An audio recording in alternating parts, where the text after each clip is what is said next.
கர்த்தருடைய பரிசுத்த நாமத்திற்கு மகிமை உண்டாவதாக. தேவன் அருளியப்ப மினிஸ்ட்ரி மூலமாக உங்களோட தொடர்பு உள்ளதிலும் இந்த மகிழ்ச்சி அடைகிறோம். இன்றைக்கும் இந்த நாளிலும் தேவன் நமக்கு கொடுக்கிற வார்த்தை எபிரேயர் 13ஆம் அதிகாரம் 5ஆம் வசனம். நீங்கள் பண ஆசை இல்லாதவர்களாய் நடந்து உங்களுக்கு இருக்கிறவைகள் போதுமென்று எண்ணுங்கள். நான் உன்னை விட்டு விலகுவதுமில்லை, உன்னை கைவிடுவதுமில்லை என்று அவர் சொல்லியிருக்கிறாரே. ஹல்லேலூயா. கிறிஸ்துவுக்குள் பிரியமானவர்களே, கர்த்தருடைய வார்த்தை சொல்கிறது, நீங்கள் பண ஆசை இல்லாதவர்களாய் நடந்து உங்களுக்கு இருக்கிறவைகள் போதும் என்று எண்ணுங்கள் என்று. ஆம் பிரியமானவர்களே, கர்த்தருடைய பிள்ளைகளுடைய வாழ்க்கையிலே பண ஆசை இருக்கக்கூடாது.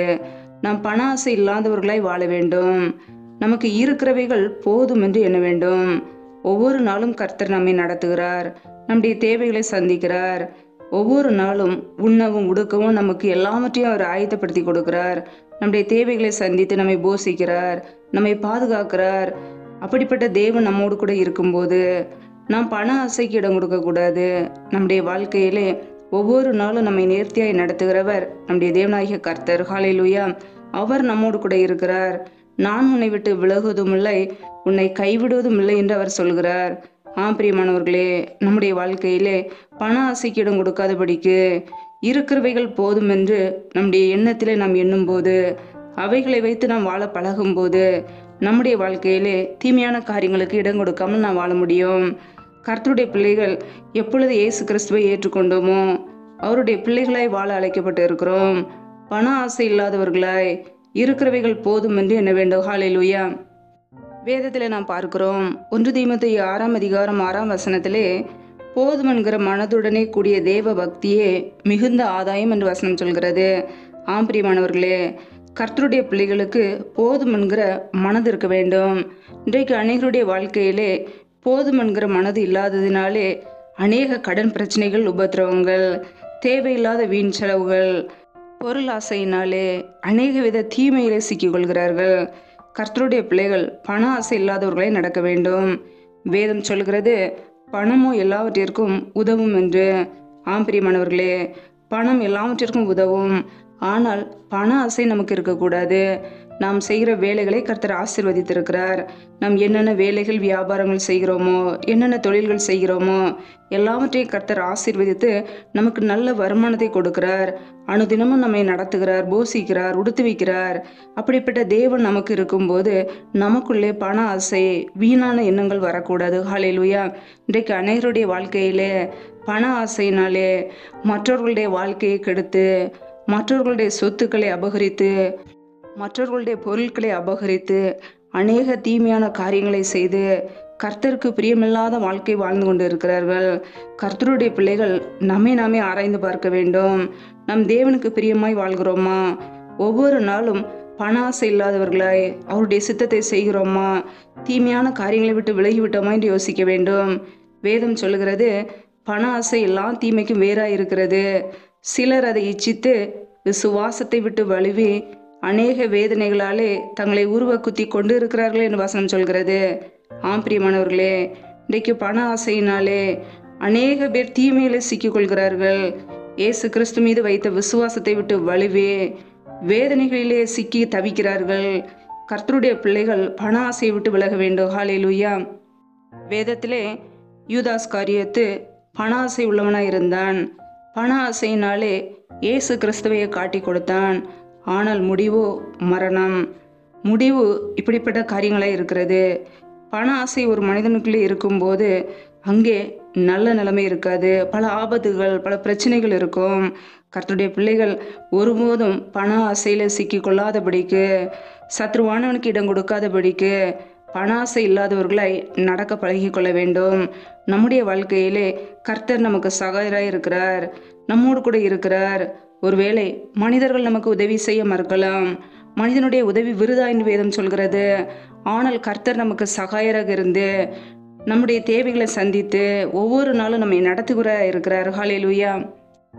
நான் உன்னை விட்டு விலகுவதும் இல்லை, உன்னை கைவிடுவதும் இல்லை என்கிறார். ஆம் பிரியமானவர்களே, அவர் நம்மை விட்டு ஒருபோதும் விலகுவதில்லை, நம்மை கைவிடுவதும் இல்லை. நம்முடைய குடும்பங்களை பாதுகாக்கிறார், நம்முடைய தேவைகளை சந்திக்கிறார். நாம் பரலோக ராஜ்யத்தை குறித்து தேடும் பொழுது மற்ற எல்லா தேவைகளையும் அவர் நமக்கு கொடுத்து நம்மை ஆசீர்வதிக்கிறார். ஒவ்வொரு நாளும் உண்ணவும் உடுக்கவும் நமக்கு கொடுத்து நம்மை பாதுகாக்கிறார். ஹல்லேலூயா. கர்த்தருடைய பிள்ளைகள் நாளை தினத்தை குறித்து கவலைப்படாதபடிக்கு ஒவ்வொரு நாளும் நம்மோடு கூட இருந்து நடத்துகிற கர்த்தரை சார்ந்து கொள்வோம். இயேசு கிறிஸ்து நம்மை போஷிக்கிறார். அவர் காக்கை குஞ்சுகளுக்கு ஆகாரம் கொடுக்கிற தேவன். அவருடைய பிள்ளைகள் விசேஷித்தவர்கள். நம்மை அவர் ஒருபோதும் கைவிட மாட்டார். ஹல்லேலூயா. மரண பரியந்த நம்மை நடத்துகிறவர். அவரே நமக்கு ஜீவனும் தீர்க்காயுசுமானவர். ஒவ்வொரு நாளும் நம்மை பாதுகாக்கிறார். நம்முடைய பிரச்சனையிலிருந்து நம்மை விடுவிக்கிறார். அப்படிப்பட்ட தேவனை நாம் சார்ந்து கொள்வோம். ஒருபோதும் சத்ருவானவனுக்கு இடம் கொடுக்காதபடிக்கு, பண ஆசைக்கு இடம் கொடுக்காதபடிக்கு, இயேசு கிறிஸ்துவை விட்டு விலகாதபடிக்கு அவரை பற்றி பிடித்துக் கொள்வோம். ஹல்லேலூயா. கர்த்தரை தேடுகிறவர்களுக்கோ ஒரு நன்மையும் குறையப்படாது. நாம் கர்த்தரை தேடும் பொழுது, இன்னும் அதிகமாய் கர்த்தரை தேடும் பொழுது நம்முடைய குடும்பங்களிலே எந்த நன்மையும் குறையப்படாது. ஹல்லேலூயா.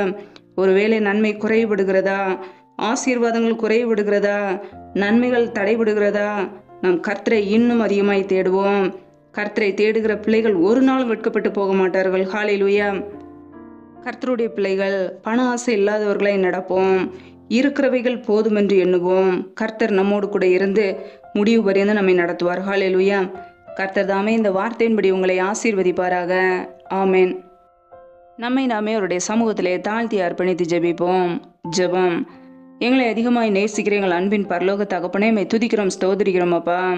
இந்த நாளிலும் கூட உடைய வார்த்தைகளோடு எங்களோடு பேசினீரே, அதற்காக உமக்கு ஸ்தோத்திரம் ஸ்தோத்திரம் ஸ்தோத்திரம். நல்லவரே மை துதிக்கிறோம், வல்லவரே மை துதிக்கிறோம், மகிமை உள்ளவரே மை துதிக்கிறோம். நேற்று மீண்டும் என்றும் மாறாத எங்கள் அன்பு நேசரே மை துதிக்கிறோம் அப்பா. ஜீவாதிபதி ஆனவரே மை துதிக்கிறோம். எங்களுக்காக ஜீவனை கொடுத்தவரே மை துதிக்கிறோம் அப்பா. பிதாவே என்று கூப்பிடும்படியாக புத்திர சுவாரத்தின் ஆவியை கொடுத்தவரே மை துதிக்கிறோம் அப்பா. கனிமணி போல எங்களை பாதுகாத்து ஒவ்வொரு நாளும் ஜீவனோடு வைத்திருக்கிறீரே, மக்கு நன்றி. உடைய கிருபையினால் நிரப்புங்க, உடைய தயவினால் நிரப்புங்க, உடைய இரக்கங்களினால் நிரப்புங்க அப்பா. உடைய அன்பினால் நிரப்புங்க. உடைய கரங்களிலே அர்ப்பணித்து தாழ்த்தி ஜெபிக்கிறோம். யாரெல்லாம் இணைந்து ஜெபிக்கிறார்களோ ஒவ்வொரு குடும்பங்களையும் உடைய கரங்களிலே அர்ப்பணிக்கிறோம்.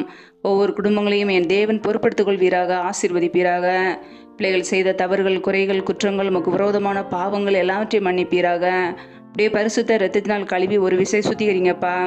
என் தேவனுடைய கரங்களிலே தாழ்த்துகிறோம், அர்ப்பணிக்கிறோம். ஆசீர்வதிப்பீராக. உடைய நன்மையினால் நிரப்புங்க. எந்தெந்த குடும்பங்களிலெல்லாம் வேலைக்காக ஜெபிக்கிறார்களோ வேலை காரியங்களில் இருக்கிற தடைகளை நீக்கி ஆசீர்வதிங்கப்பா. பிள்ளைகள் படிப்புக்கேற்ற நல்ல வேலைகளை ஏற்படுத்தி கொடுங்க.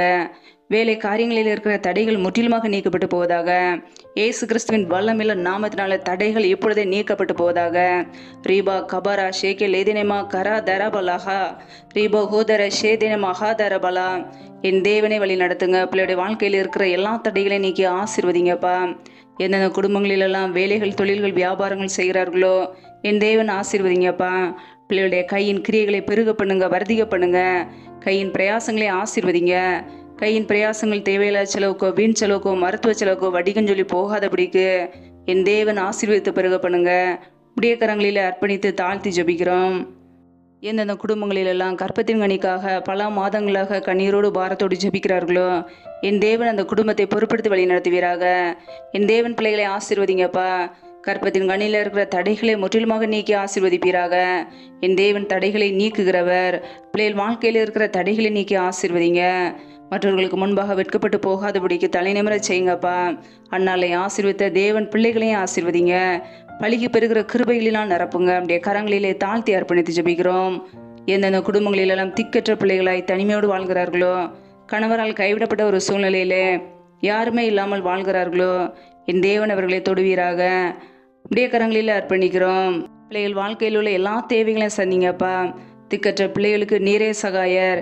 என் தேவன் உதவி செய்யுங்கப்பா. பொருளாதார தேவைகளை சந்திங்க, பண தேவைகளை சந்திங்க. பிள்ளைகளுடைய படிப்பு காரியங்களை ஆசீர்வதிங்க. எல்லாவற்றையும் என் தேவன் ஆசீர்வதித்து பிள்ளைகளை பெருக பண்ணுங்க. அப்படியே கரங்களிலே தாழ்த்தி அர்ப்பணிக்கிறோம் அப்பா. எந்தெந்த குடும்பங்களிலெல்லாம் சரீரத்திலே பலவீனத்தோடு, சோர்வோடு, வியாதியோடு இருக்கிறார்களோ என் தேவன் அவர்களை சுகமாக்குவீராக. அப்படியே சுகமாக்கும் கரம் பிள்ளைகளை தொட்டு சுகமாக்கட்டும், விடுதலையாக்கட்டும். பலவீனத்திலே உடைய பலன் பரிபூரணமாய் விளங்கட்டும் அப்பா. என் தேவன் அற்புதம் செய்கிறவர். பிள்ளைகள் வாழ்க்கையிலே ஒரு அற்புதத்தை செய்வீராக. மரித்த லாசருவை 3ஆம் நாள் உயிரோடு எழுப்பிய தேவன். பிள்ளைகள் வாழ்க்கையில் இருக்கிற மரித்த நிலைமைகள் எல்லாம் இயேசு கிறிஸ்துவின் நாமத்தினாலே மறுபடியும் உயிர்ப்பிக்கப்படட்டும். அப்படியே கரங்களில் அர்ப்பணிக்கிறோம், தாழ்த்துகிறோம். எந்தெந்த குடும்பங்களிலெல்லாம் கணவன் மனைவிக்கிடையே பிரிவினையோடு பிரச்சனையோடு குடும்பத்திலே சமாதானம் இல்லாமல் சண்டையோடு சச்சரவோடு வாழ்கிறார்களோ என் தேவன் அந்த குடும்பத்தை சந்திப்பீராக. குடும்பத்திலே குழப்பங்களை கொண்டு வருகிற பொல்லாத சத்ருவின் கிரியைகளெல்லாம் இயேசு கிறிஸ்துவின் நாமத்தினால வெளியேறட்டும். ரீ கபூர ஷேகல் எதினமா கர தரபலா ரீ ஆக்கபூர ஷாக்கலாக்க துணா கர தரபலா. என் தேவன் ஆசீர்வதிங்கப்பா. சிலுவையில் சிந்திய ரத்தத்தினாலே எங்களுக்கு சமாதானத்தை உண்டாக்கியவர் ஒவ்வொரு குடும்பத்திலும் தெய்வீக சமாதான ஆளுகை செய்யட்டும். அப்படியே நன்மையினால் நிரப்புங்கப்பா. யாரெல்லாம் கடன் பிரச்சனையிலே உபத்திரவத்தோடு கண்ணீரோடு வாழ்கிறார்களோ, ஏன் வாழ வேண்டும் என்று யோசிக்கிறார்களோ, என் தேவன் அந்த பிள்ளைகளை தொடுவீராக. கடன் பிரச்சனையிலிருந்து விடுதலை கொடுங்க. பிள்ளைகள் வாழ்க்கையில் இருக்கிற தரித்திர நிலைமைகளெல்லாம் இயேசு கிறிஸ்துவின் நாமத்தினாலும் மறைந்து போகட்டும். பிள்ளைகளை கடன் கொடுக்கிற பிள்ளைகளாய் மாற்றுங்க. மற்றவர்களுக்கு ஆசீர்வாதமாய் மாற்றுங்கப்பா. உடைய கரங்களிலே தாழ்த்தி அர்ப்பணிக்கிறோம். இந்த இரவு நேரத்தில் இன்பமான நித்திரை கொடுங்க. நல்ல சொப்பன தரிசனங்களை வெளிப்படுத்துங்கப்பா. வரப்போகிற காரியங்களை குறித்து திட்டமாய் பேசுங்க. அதிகாலையிலே நம்முடைய சமூகத்திலே காத்திருந்து புது கிருபையில பெற்றுக்கொள்ள எங்களை அர்ப்பணிக்கிறோம். இந்த இரவு நேரத்தில் நம்முடைய சமூகத்தில் முற்றிலுமாக தாழ்த்துகிறோம். சத்துரு கொண்டு வருகிற போராட்டங்கள், பிரச்சனைகள், தீமைகள், மரண பயங்கள், இருளின் அதிகாரங்கள், ஆபத்துகள், நாச மோசங்கள், விக்னங்கள், தீமைகள் எல்லாவற்றுக்கும் விலைக்கு எங்களை பாதுகாத்து கொள்ளுங்க. உடைய இரத்த கோட்டைகளை அர்ப்பணிக்கிறோம். உடைய கிருபைகளை அர்ப்பணிக்கிறோம். நீரே எங்களுக்கு பாதுகாப்பு, நீரே எங்களுக்கு அடைக்கலாம். உண்மையை நாங்கள் சார்ந்து வாழ்கிறோம் அப்பா. உடைய சமூகத்தில் அர்ப்பணிக்கிறோம். என்னுடைய வாழ்க்கையிலே பணாசை இல்லாதபடிக்கு உண்மை மாத்திரமே சார்ந்து வாழ அர்ப்பணிக்கிறோம். எங்களை வழிநடத்துவீராக, ஆசீர்வதிப்பீராக. ஒவ்வொரு குடும்பத்திலும் அப்பத்தையும் தண்ணீரையும் ஆசீர்வதிங்க. உடைய கரங்களிலே தாழ்த்தி அர்ப்பணித்து ஜெபிக்கிறோம். எல்லா துதி கன மகிமை எல்லாமும் ஒருவருக்கே செலுத்துகிறோம். இயேசு கிறிஸ்துவின் ஜெபிக்கிறோம் எங்கள் ஜீவனுள்ள நல்ல பிதாவே. ஆமேன். கர்த்தர் தாமே உங்களையும் உங்கள் குடும்பங்களையும் ஆசீர்வதிப்பாராக. ஆமேன். Thanks for watching. Please subscribe our channel. Click the like and share. Click the bell. God bless you.